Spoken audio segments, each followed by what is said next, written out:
If you've been keeping up with this series, you'll remember that last time we covered Final Fantasy's leap into the 16-bit era, and how the structure of the early games' battle system was expanded upon, resulting in Final Fantasy IV's introduction of the ATB system. So what next? While examining the third game, I noted that the series doesn't just drive forward, it also looks back. Fitting, really, that the next entry in the series builds upon many of the features of Final Fantasy III. As always, we'll be taking a close look at the ways in which the series continue to evolve, and examining how they hold up today, as I play through Final Fantasy V from the top.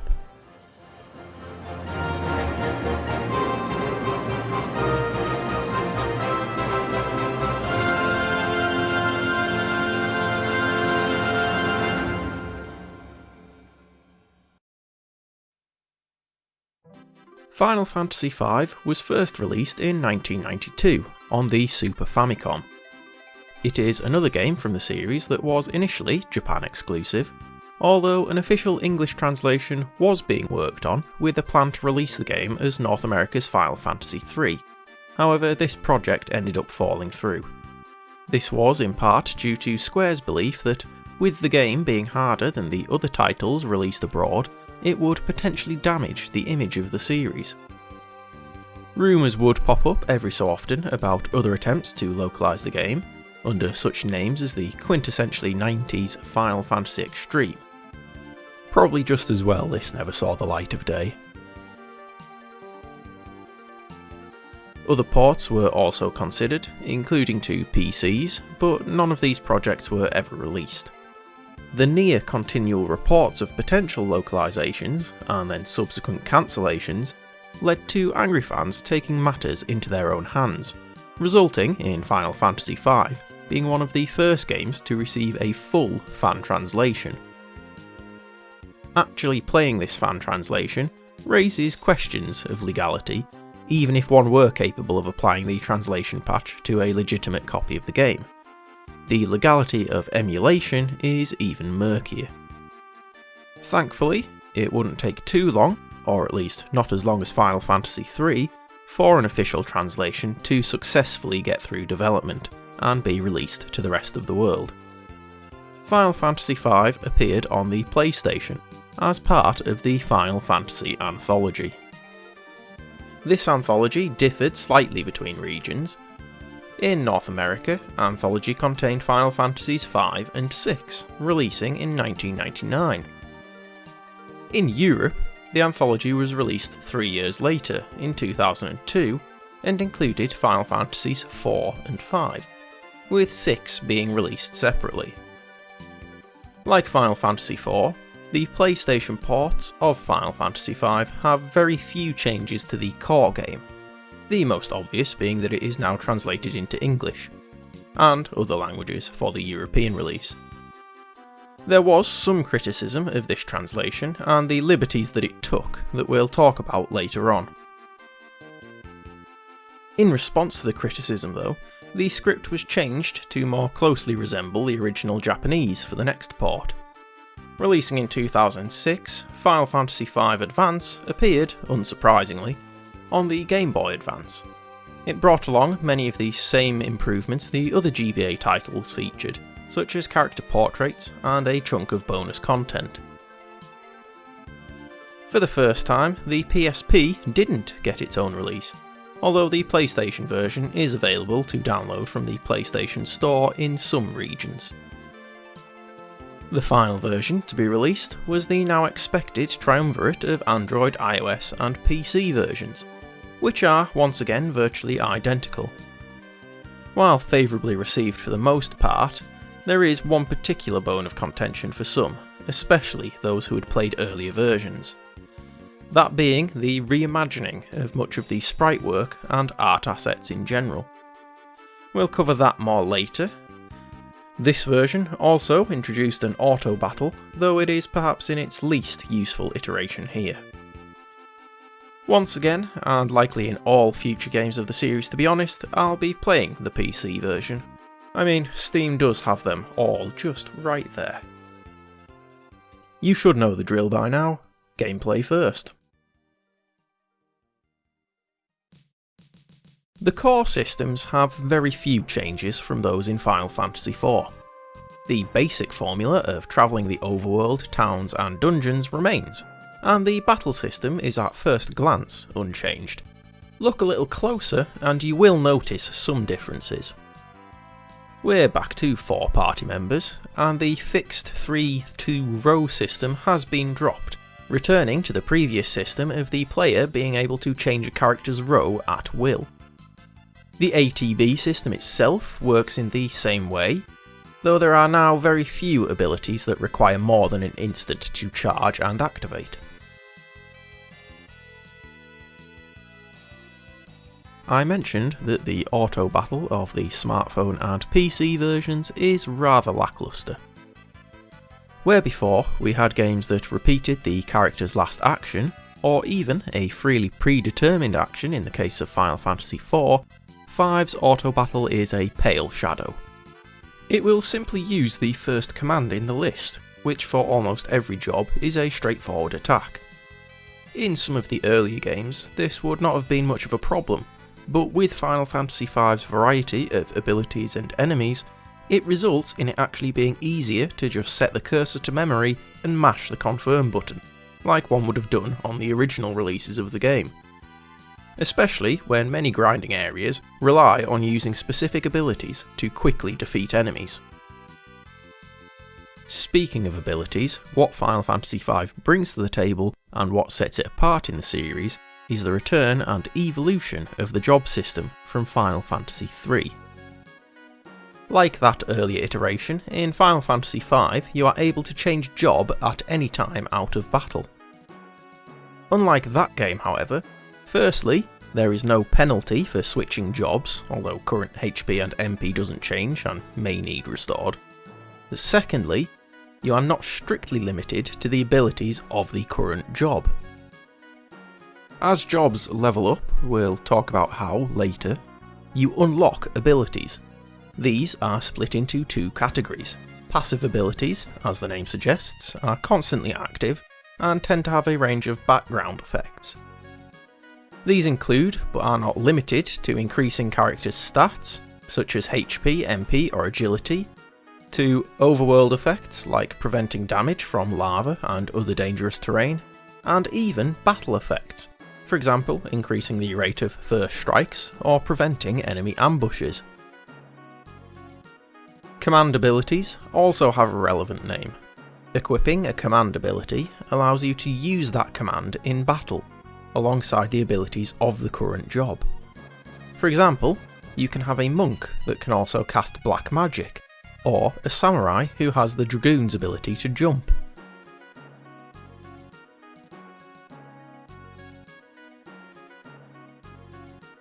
The concept of equipping abilities gives the battle system an impressive amount of depth, given that there are around 90 abilities in some versions of the game.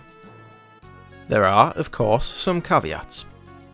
First, you can only equip a single additional ability on the vast majority of jobs, so you will have to seriously think about which ability to equip for which situation.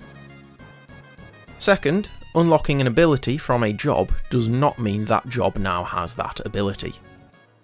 It's a little confusing at first, and revolves around the concept of inherent abilities. Every job, barring one, has an inherent command ability that cannot be changed. Each job will also have passive abilities, many of which are also inherent abilities. Take the Thief as an example. The Steal command ability is an inherent ability, as are the passives Sprint, Find Passages and Vigilance.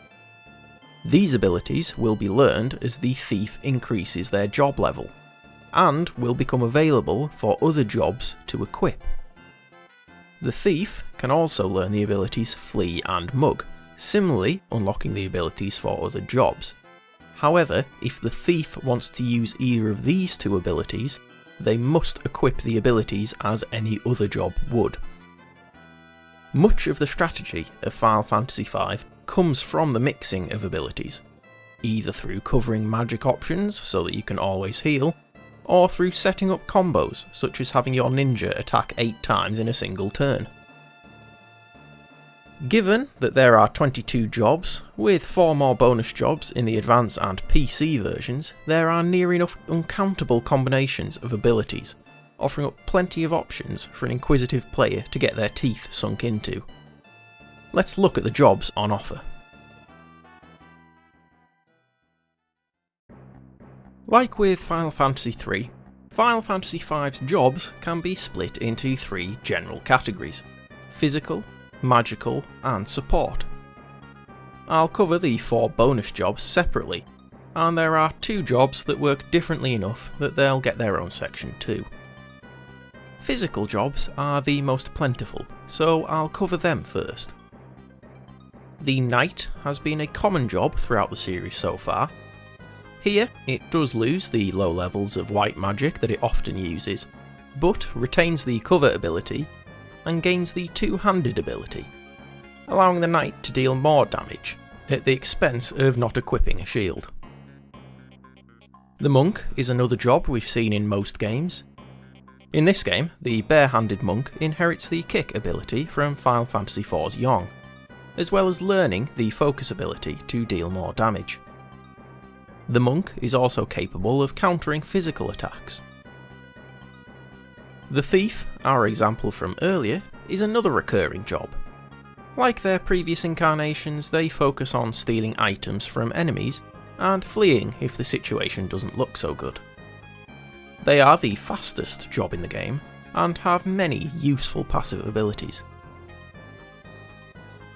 Berserkers are a new class. They have a very one-track mind, as in they are perpetually affected by the Berserk status and as such will automatically attack every turn. They are aided in this endeavour by having very high strength, and are also immune to the Confuse status. Mystic Knights are another new job, combining elements of mages and knights. The Mystic Knight doesn't cast spells directly at the enemy. Instead, they can enchant certain swords with any offensive spells the party has learned. This is particularly useful against any enemies with elemental weaknesses that are able to reflect direct magic attacks. Ninjas are back for Final Fantasy V. They bring the throw ability with them, giving them some elemental options. They are natural dual wielders too, and can increase the chances of ambushing the enemy. They also have access to some ninja trickery with the smoke and illusion abilities. Rangers are yet another returning job. Their aim skill is still a feature of the job, and the barrage from Final Fantasy III has returned in the form of rapid fire. This unleashes 4 half damage attacks, and if equipped on a dual wielder, will perform 4 attacks with each weapon, making it a very powerful ability. The Dragoon drops in again, with the jump ability as their main focus. Like previous games, this allows them to avoid enemy attacks for a short time, before dropping in and dealing large damage. The Dragoon also has the Lance ability, which steals a small amount of HP and MP from an enemy. The Samurai is our last physical class. Similar in equipment to the missing Dark Knight, their abilities are very different. Zenin Age is their command ability. It essentially throws money at the enemy, doing a large amount of damage, but also costing a lot of gil. Their Minuchi ability is a normal attack that ignores any special effects, even statuses on the enemy, while their final ability has a chance of insta-killing some enemies. You may have noticed that there are no jobs that seem to be direct upgrades. Each job has their own niche. This trend applies to the magical jobs too. Before we dive into the mages, I will quickly cover some of the changes to the magic systems. With the return of jobs, spells are no longer learned by levelling, and have reverted to being purchased from shops or occasionally found as treasures. Though now, you need only get a spell once for all members of the party to be able to use that spell. Summons are acquired differently, some of them joining the party immediately upon finding them, though the majority will challenge you to a fight first. And finding them is the right word. In previous games, the summons would be in a specific place and you would walk up and talk to them in order to start the process. There are a few of those this time, but others have a tendency to roam certain regions and will appear at first to be regular encounters, except they are boss level strength. Given the roaming quality, some of these summons are missable, including some of the most useful ones, so it is wise to investigate areas thoroughly. While MP is still used to cast spells, we do go back to a system involving spell levels. Here though, it's primarily about the use of spells on different jobs. So if a character is a white mage, they can use all white magic spells no matter their white magic level. However, if they have only unlocked white magic level 2, equipping white magic on a different job will only give them access to levels 1 and 2 white magic. It's a good system that benefits those who have spent time learning a style of magic without punishing the player if they suddenly need to access that magic with a different character. There are 5 styles of magic, with 6 jobs that use them. Black mages are a staple, and as they have always done, specialise in offensive magic, mostly elemental in nature, with a few status effects included. Mastering the Black Mage grants the passive ability of MP plus 30%, a decent boost if you sling a lot of spells around. White Mages are their constant counterpart, using their mystical abilities to heal the party. Always an important job, they do have a few spells that can inflict status on enemies, and their suite of support magic can be very important during boss encounters. Red Mages are still the mixture of black and white. They only have access to the first 3 levels of each school, which is more useful here, as you can equip red magic alongside any of the other forms of magic to have 3 types of magic at your disposal. Their dual cast ability is also incredibly strong, allowing them to fire off 2 spells in one turn, though it does take a while to unlock. Time Mages are new, though many of their abilities are not. Drawing from both black and white magics of previous games, the Time Mage uses magic that affects ATB speeds, but also uses the space-themed magics such as gravity spells and meteor. Haste is practically a requirement for many of the game's harder fights, making time magic very useful. Summoners are back with the same function. Many of these summons themselves return from previous games, with various elemental effects, while there are some new supporting summons that are also very helpful. Summoners have the highest magic power among the base game jobs, so equipping them with another magic style will give those spells a boost too. The last magical job is completely new, the Blue Mage. An interesting job, you can't buy spells for the Blue Mage. Instead, they learn their spells straight from enemies. If a Blue Mage is hit by certain named abilities in battle, they will learn that ability, and can then cast it like any other spell. Some of these abilities are incredibly difficult to acquire, but can also be incredibly powerful. Essentially, blue magic is a style that rewards the player's efforts. Moving on to the support jobs, these are the jobs that don't really fit the mould of mage or fighter, often granting abilities that are situationally useful.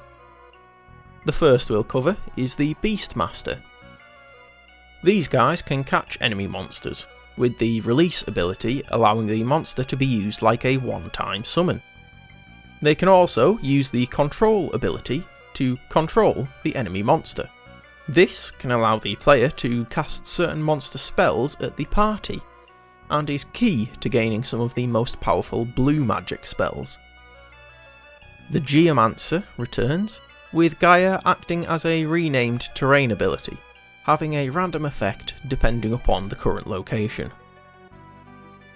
They also have some very useful out-of-battle abilities, letting the player see where pit traps lay, and avoiding damage from certain tiles. The Bard is back again, though is still nowhere near as strong as the Bard in Final Fantasy III. Sing is the main ability again, but the songs themselves are often highly situational. In the right circumstances, bards can be incredibly powerful. Those circumstances are just incredibly narrow.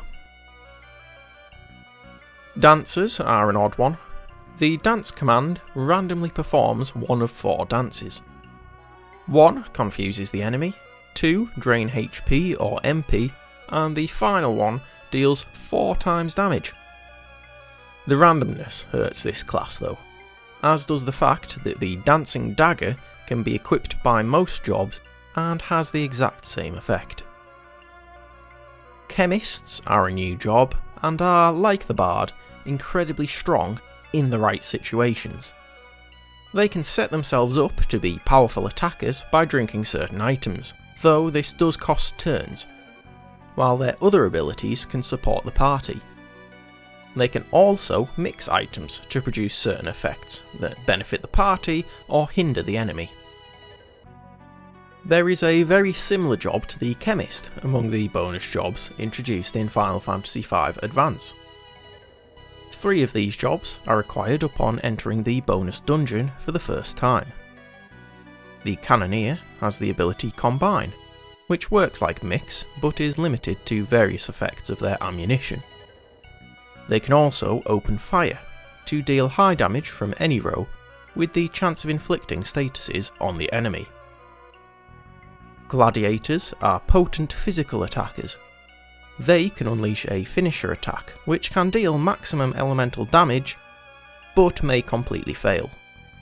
They also have the Blade Blitz ability, which hits all enemies for 75% of a normal attack's damage. They can also lure the enemy, which increases the encounter rate. Oracles are magical in nature, but they don't use any of the traditional spells.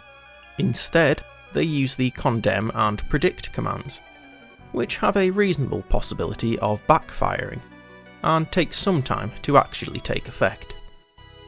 To balance this, they do have the highest magic stat in the game. The final job is only unlocked after completing the bonus dungeon.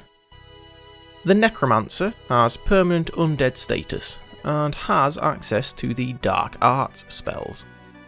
These spells often have counterparts in the other magic schools, but here they are far more powerful. Dark Arts are learned in a similar way to blue magics, except rather than being hit by a specific attack, the Necromancer must simply defeat a specific enemy to gain the spell.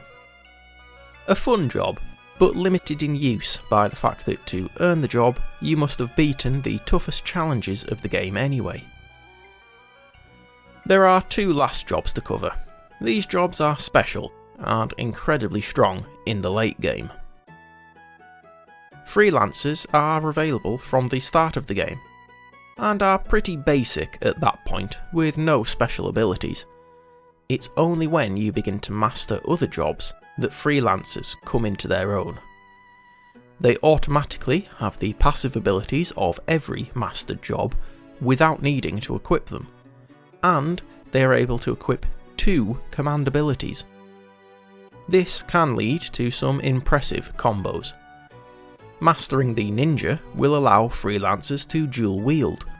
They can then equip the Spellblade and Rapid Fire abilities from the Mystic Knight and Ranger. Against an enemy with an elemental weakness, the character can then use the relevant Spellblade, then Rapid Fire, attacking 8 times for huge amounts of damage. It's a broken combo against regular enemies, but may well be required against some of the super bosses. The Mime is the last job. Like the Freelancer, it automatically has many of the passive abilities of mastered jobs, though not quite as many as the Freelancer. However, it does not have a regular attack command. Instead, the Mime can use Mimic to repeat the last actions of another character without any MP cost, which can get rather silly if they copy a summoner who just dual cast Bahamut, essentially becoming a quad cast of one of the strongest spells in the game. Mimes are unable to use items, but to make up for this, they get 3 ability slots. Given the lack of an attack command, this is best used for different brands of magic, but is still incredibly strong, as it allows you to access all spells from almost every form of magic with just 2 characters. You may have noticed the list of stats alongside each job. That is because stats work differently in Final Fantasy V. In every other game, stats are linked to level. Not so here. At the most basic level, each character has their own base stats, ranging from 24 to 28. These stats are strength, agility, stamina and magic. We've seen them all before, and their functions are the same as usual. HP and MP are linked to stamina and magic respectively, so high stamina equals higher HP at the same level, and the same is true for MP. These base stats are modified by the stats of the current job and your equipment to determine the final stats. And that's it. Level plays no role in the basic stats. It does act as a modifier for battle calculations and for determining HP and MP, but does not change the 4 basic stats themselves. The remaining combat stats are all determined by equipment. Only the Freelancer and Mime do not have any stat modifiers. Instead, like the passive abilities they have access to, these jobs will use the highest individual stat modifiers across all the jobs they have mastered, giving these jobs the highest potential overall stats. But what is job mastery, and how does one achieve it? Our old friend, levelling. Like the job-based Final Fantasy III, 5 has character levels and job levels, but they work differently this time. Upon completion of a battle, you will earn EXP and ABP. EXP is the classic experience points, working in the usual way, accumulating and gaining character levels at certain milestones. ABP, on the other hand, is new. An abbreviation of ability points, these go towards the next job level of the current job. Where Final Fantasy III's job levels went up to 99 and had a linear rate of increase, 5's job levels are focused more upon learning abilities. The amount of abilities available to a job determines how many levels are available. The ABP required to unlock an ability is generally scaled with how powerful the ability is. For example, low levels of magic only take 10 to 30 ABP to unlock. The highest levels require over 100 ABP to use on other jobs, and powerful abilities cost even more, such as the Dual Cast ability costing 999 ABP to earn. Job Mastery occurs when you have unlocked all of a job's abilities. As discussed earlier, this means that freelancers and mimes can now use that job's stats and passive abilities. It does also mean that any further ABP earned goes to waste, as long as that job is equipped. This is another aspect to the depth of the gameplay and the decisions you are forced to make. Do you stick with what you know, losing out on other progress, or do you change things up, use a different job, and explore a different combination of abilities? Without a doubt, Final Fantasy V has the deepest gameplay of the series so far. It is, mechanically, just about perfect, with just a few balance tweaks maybe being needed. For example, there are occasions when you may want a particular ability and have to spend a slightly excessive amount of time grinding it out because it costs so much ABP. Granted, there are plenty of easy grinding spots, so it's not a particularly huge complaint. The difficulty curve can be a little erratic, occasionally coming across as harsh, but in truth, Final Fantasy V is a game that genuinely rewards and at times requires actual strategy.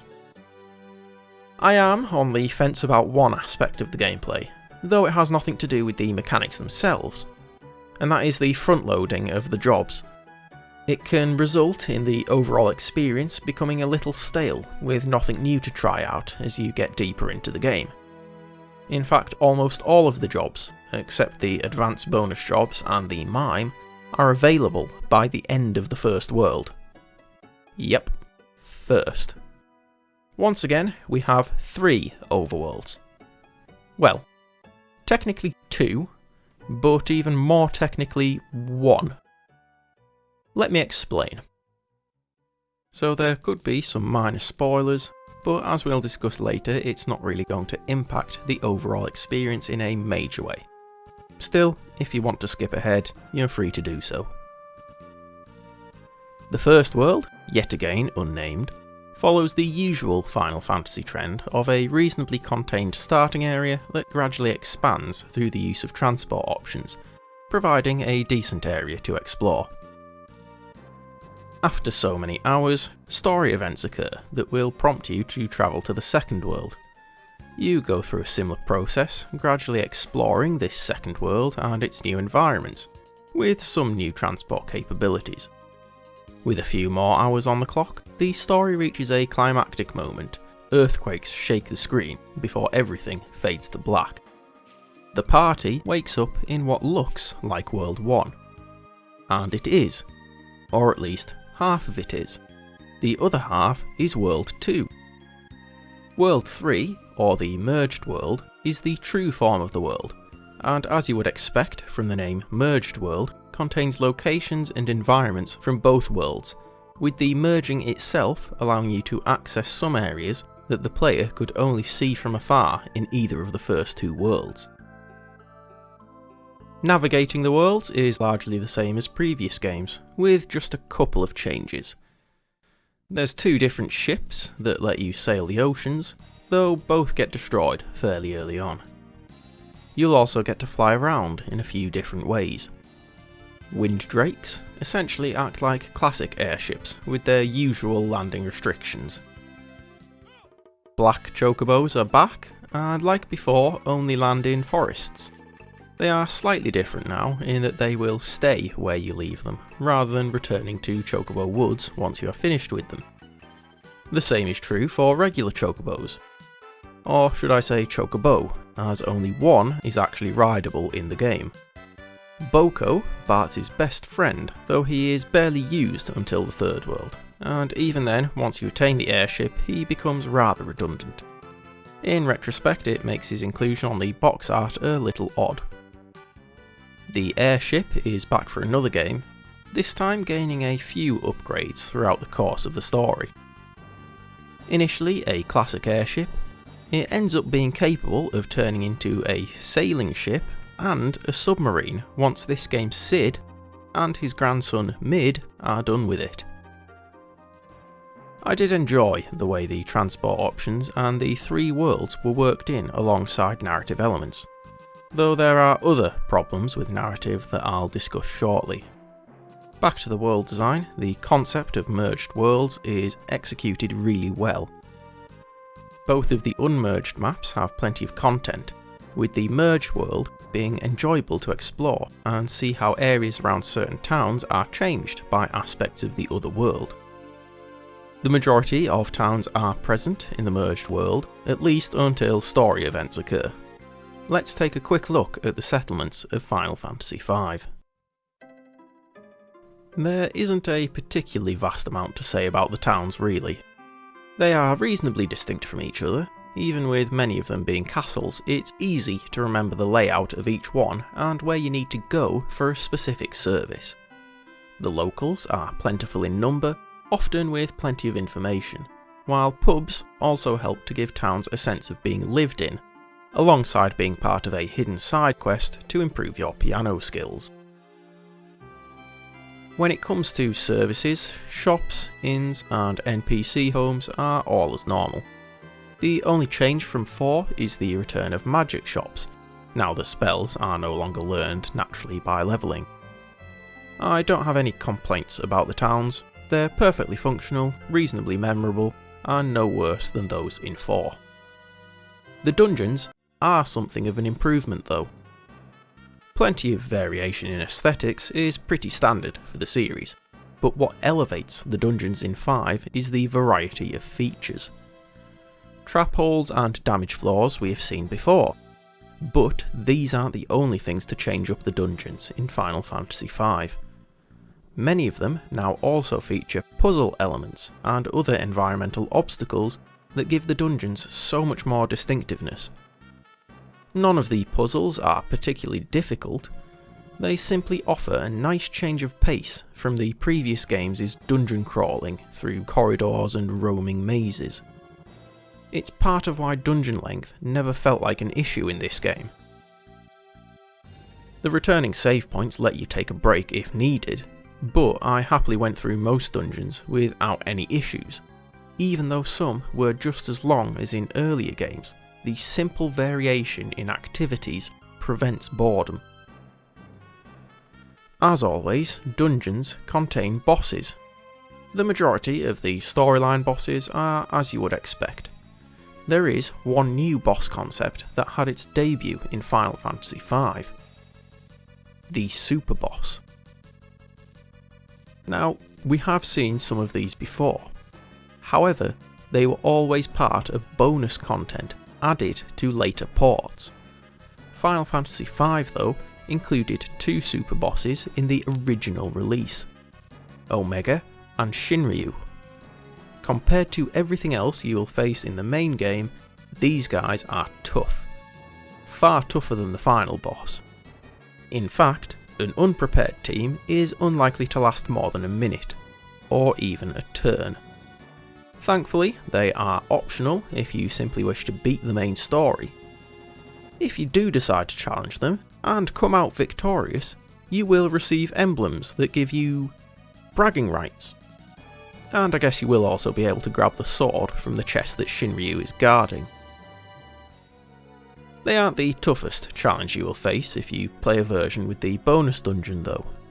The sealed temple is, initially, well, sealed, until you defeat the final boss of the main game.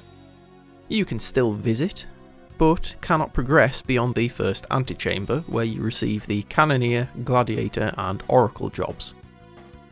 Once the final boss is defeated, the sealed temple is unlocked and you are free to enter, at your own peril.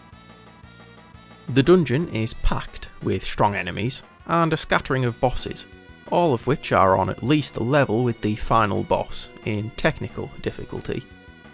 The deeper you get, the stronger the boss is, including upgraded versions of the original super bosses, Omega Mark II and Neo Shinryu.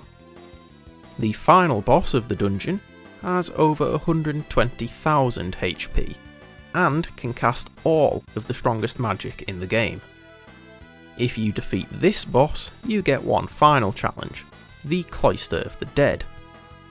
This is essentially a boss rush, featuring opponents from throughout the game, with the difficulty stemming from the fact that you can't recover between fights within a wave.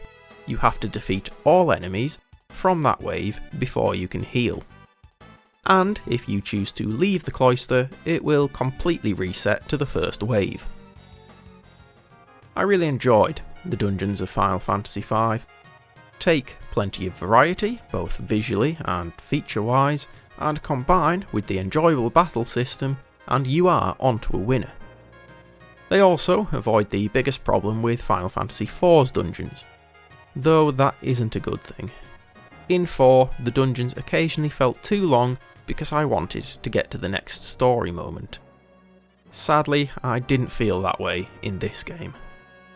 In Final Fantasy V, the story is definitely one of the weakest links. As always, here's your spoiler warning.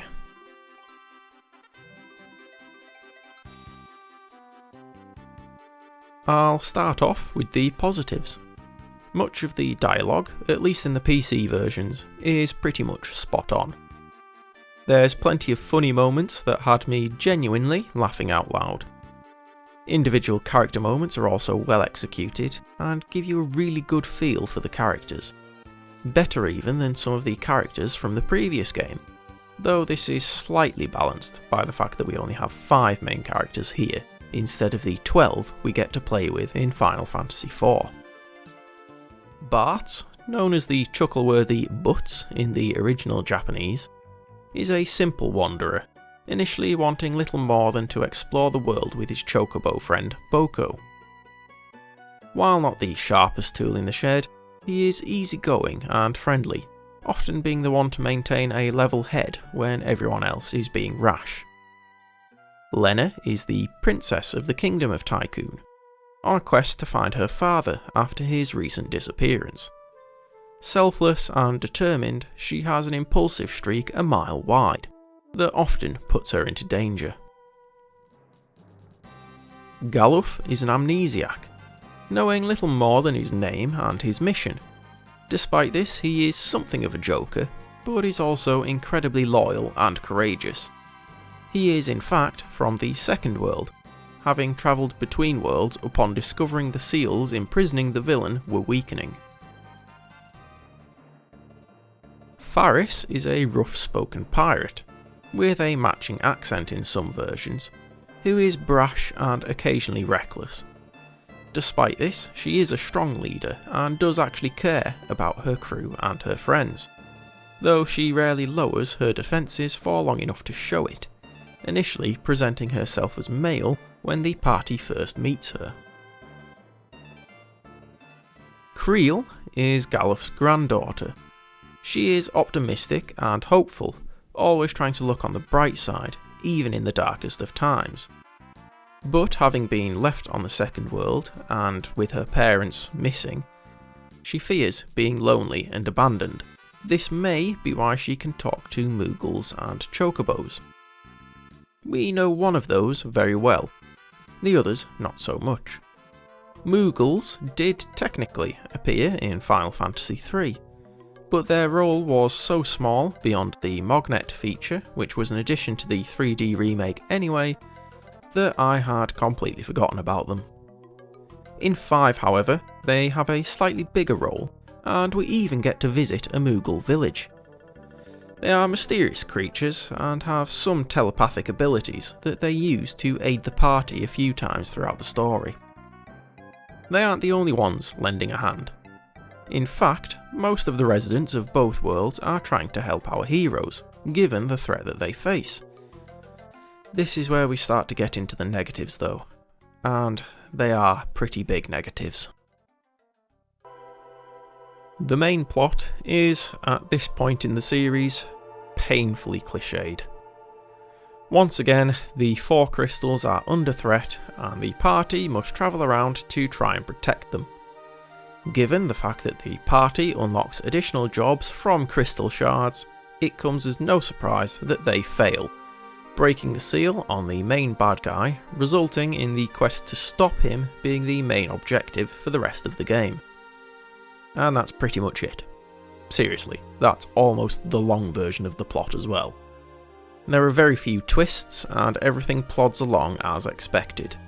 X happens, prompting the characters to go to Y. As I said earlier, lots of the individual moments are great, but the main plot itself doesn't grab you, doesn't leave you craving more, and doesn't feel like anything more than an excuse to string dungeons together. The villain may be the root of this. Exdeath, and that is genuinely his name, is once again an embodiment of evil. He was formed from the souls of malevolent monsters that were sealed into a single tree in a magical forest, and his goal is to take control of the Void and reduce the world to nothingness. That is our primary villain, an evil tree with a daft name who wants to delete the world. For me, this is by far the most boring villain of the series so far. His lieutenants are similarly weak in character, with most spouting a single line or two before the fight and then they are gone. I can't even name any of them off the top of my head, except the one exception that proves the rule. And fair play, it very nearly cancels out the eye-rolling bore of the rest of the villainous lineup. Gilgamesh is hilarious.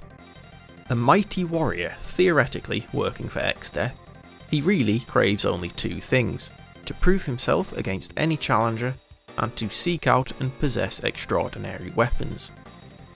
Deciding that Bart is his rival, he appears multiple times in the story, gradually showing that his allegiance to Exdeath isn't particularly great, and providing comic relief while still being a reasonably tough fight at times.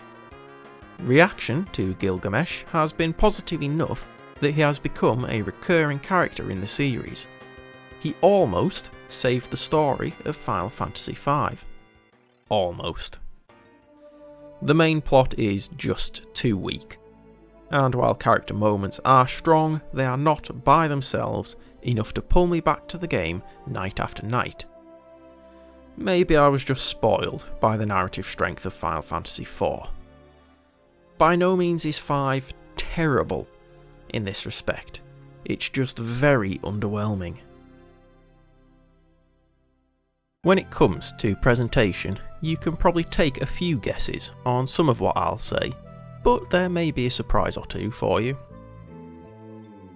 The SNES version follows from 4 in graphical style and general quality. Overworld sprites are still a little small in my opinion, but have been given a greater number of gestures and actions, giving characters a much more expressive quality that assists in making those good story moments as strong as they are. I would also say that there has been a slight improvement in environmental details too. The soundtrack is enjoyable, and many of the tracks have some real punch. In fact, the best aspect of the main villain is his theme. All of the main characters have their own theme, reinforcing their characterization and their individual moments. Across the board, the soundtrack is generally appropriate, offering tension when needed, while also injecting some levity into those scenes that aren't too serious. When it comes to the interfaces, Final Fantasy V retains the now standard menu systems of the previous few games, providing a comfortable experience for anyone who has played the preceding games. Battle interfaces also remain largely the same, with one major change being the now on-screen ATB meters. For such a small addition, it really does complete the battle system. By allowing the player to see the rough order of which characters are going to act next, they are able to plan ahead and are better able to consider their strategy in the time waiting for the bars to charge, which is needed given how many options the player may have available to them and how important strategy is in many of the harder boss fights. The PlayStation version follows the ports of 4, insofar as audio and visual changes are kept to a minimum. The localizations featured official translations, which did attract some criticism from certain circles, as Faris was given a pirate accent that was not present in the original Japanese, or the unofficial fan translation. I can understand both sides of the argument.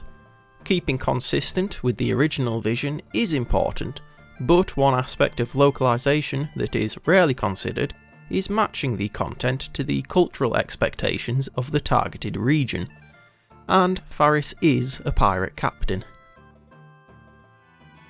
The complaints were seemingly listened to though. The GBA release vastly reduced the piratical affectations in Faris's lines, returning to something closer to the original translation. There are still some touches here and there, but it isn't full on "Yar, shiver me timbers." The other aspects of the GBA release are close to what one would expect.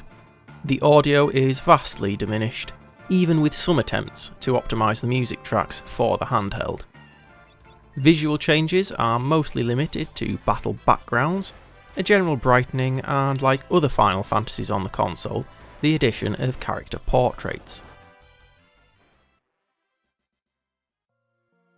The final port rounds out the full house of controversial changes. With the jump to HD resolutions, the developers of the port knew that the visuals needed updating. It should be noted that the new designs were created by a member of the original team. But at that point in time, the most recent 2D games from the Final Fantasy brand were the smartphone exclusive Final Fantasy Dimensions games. which were developed by the developers of the iOS and Android, and later PC, ports of Final Fantasy V. Most enemy sprites are undeniably better in higher resolution, with such a vast increase in detail, but character sprites do lose some of that timeless 16-bit charm. Personally, having never played any of the older versions before, I wasn't too bothered. But I can understand why those with fond memories of those versions are not pleased by the change in style. One aspect of the graphics that is indefensible is the very obvious margins between background tiles in many areas. I won't go into the exact reasons why. It involves how tiles are stored for the game to use and how they were upscaled for use in HD resolutions. The short version is the developers were lazy and ran the original release's tile sets through an upscaler without taking into account how the upscaler would treat the edges of the tiles. It's not too noticeable in motion, and is much less obvious if, like I did, you play the game on a TV from a couch across the room. But if you are close to the screen, it is very visible. Other presentation aspects of the final releases are generally on the more positive side. The soundtrack is still great. There's no full-scale remaster this time, but the tracks do seem to have been cleaned up a little. Interfaces are still functional with a controller, but they are clearly based on touch. This doesn't cause any noticeable problems except in one circumstance. When you are buying or selling large quantities of items, you have to manually highlight the buttons to increment the number of items and press each time to increase by 1. It is a tiny issue, but it still irritated me.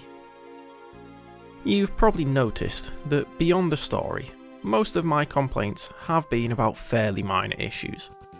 Let's go over my opinions and form a conclusion. As a complete package, Final Fantasy V is still a great game. The gameplay is fantastic across all versions. The new job system offers a strategic depth unparalleled in the series thus far. The jobs themselves have enough variety, especially without a chunk of the roster being flat upgrades, to accommodate a range of playstyles and party compositions. The fact that battles require the player to put in some thought prevents the game from becoming a dull slog where you just press a single button repeatedly. It does have some real issues though. The main plot is painfully thin, and is almost incapable of truly grabbing your attention. Some scenes do stand out as effective moments, but they are just that, moments. In many ways, the poor plot is even more disappointing, because the characters have a reasonable amount of development. The world design is also underserved by the narrative. Exploring the merged world and seeing how elements from the previous two worlds combine is, for want of a better word, cool. It would have been even more effective if I was truly invested in the world though. My final recommendation is, for most audiences, to play it. Mechanics-focused players will have a blast, and there is still a lot here for the middle ground groups. The only people who might come away from Final Fantasy V genuinely disappointed are those who are interested only in story. Like previous videos in the series, the bigger question is one of version. The differences lie predominantly in smaller factors, but those factors do have the potential to impact your enjoyment of the game. The SNES, or technically Super Famicom version, has the Japanese exclusivity issues, and despite the fact that the fan translations exist, legitimately playing the game with the translation involves jumping through a legion of hoops. Unless you are fluent in Japanese. At that point it's a matter of finding a Super Famicom and getting it working in your area.